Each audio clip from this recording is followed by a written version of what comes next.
अस्सलाम वालेकुम बच्चों, खैरियत से हैं आप सब। मैं उम्मीद करता हूँ कि सब खैरियत से होंगे। आप सुन रहे हैं अनोखी कहानियों का चैनल। मेरा नाम है मोहम्मद मुरसलीन सरवर।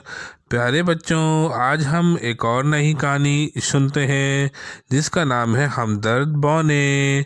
बच्चों, एक दफ़ा का जिक्र है कि मिर्ज़ा साहब आजकल रिटायरमेंट की ज़िंदगी गुजार रहे थे। इन्हें जो पेंशन मिलती थी वो इससे अपना घर का गुजारा करते थे, लेकिन अब चूंकि महंगाई बहुत बढ़ गई थी इसलिए वो किसी न किसी तरह से पैसे बचाने की कोशिश करते रहते थे।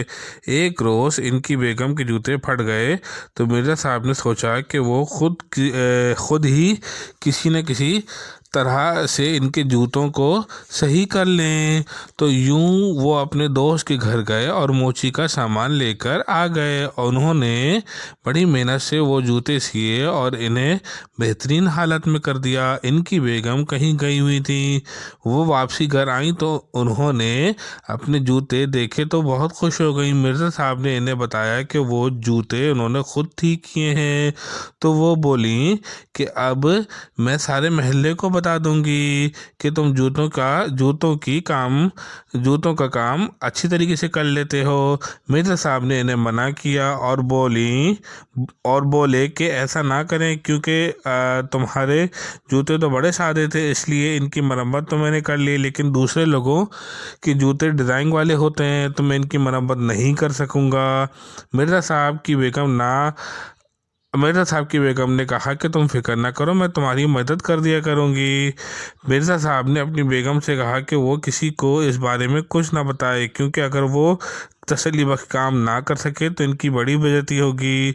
इनकी बेगम ना मानी। इनका पड़ोसी दिलबर खान इनके घर आ गया और इन्हें अपनी बीवी के जूते दे गया ताकि मिर्ज़ा साहब इनकी बीवी के जूते ठीक कर दे। वो जूते बड़े डिज़ाइन वाले थे। मिर्ज़ा साहब इनकी बेगम जब फल खा रहे थे और जूस पीने लगे तो मिर्ज़ा साहब ने कहा कि हम डिज़ाइन वाले जूते तैयार नहीं कर सकेंगे। हमें किसी से झूठ नहीं बोलना चाहिए, झूठ बोलना बड़ी बुरी बात होती है। मिर्ज़ा साहब की बेगम बोली, अब किसी न किसी तरीके से तो हमें ये काम करना होगा। मिर्ज़ा साहब फिर कमरे में आ गए और जूतों का जायज़ा लेने लगे।